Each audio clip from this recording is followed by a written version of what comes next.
Good evening. This is Bill Shakespeare with your nightly news.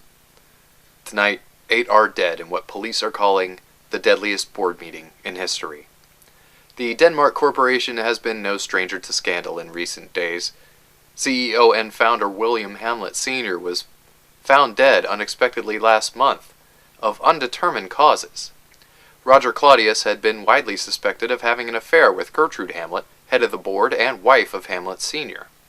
Suspicions were all but confirmed last week when Gertrude married Claudius and nominated him to succeed as CEO of the Denmark Corporation.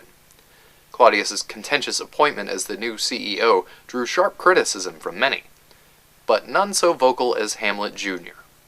The death of his father appeared to unhinge the promising young man.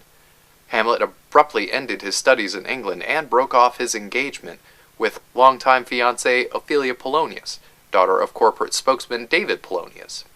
Hamlet then wrote and directed a short guerrilla-style film called The Conscience of the King, a venomous satire portraying the analogue of Claudius as a murderous lecher.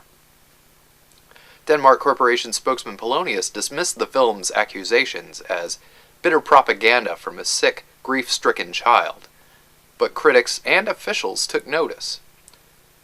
Federal officials under Special Agent Fortinbras moved to reopen the investigation into Hamlet Sr.'s death.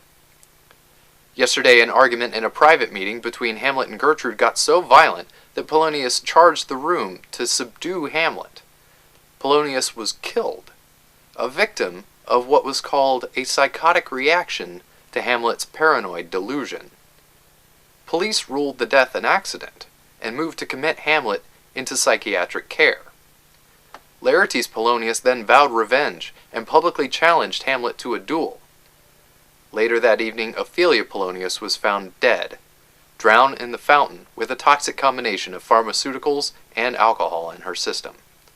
We now know that Claudius had employed assassins to attempt to kill Hamlet while being transported into psychiatric care. His attempt backfired in a case of mistaken identity, when junior executives Rosencrantz and Guildenstern were killed in the car that was supposed to have been driving Hamlet.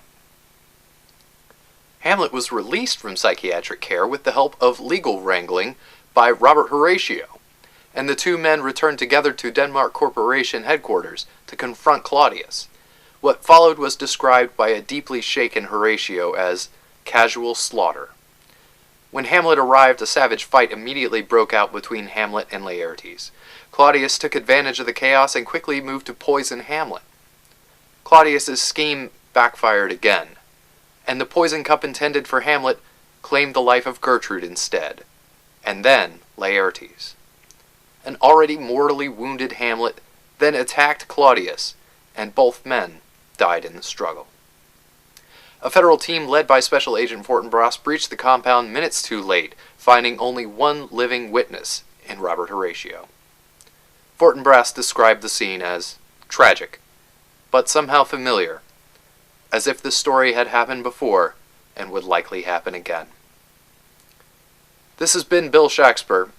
May flights of angels sing thee to thy rest. Good night.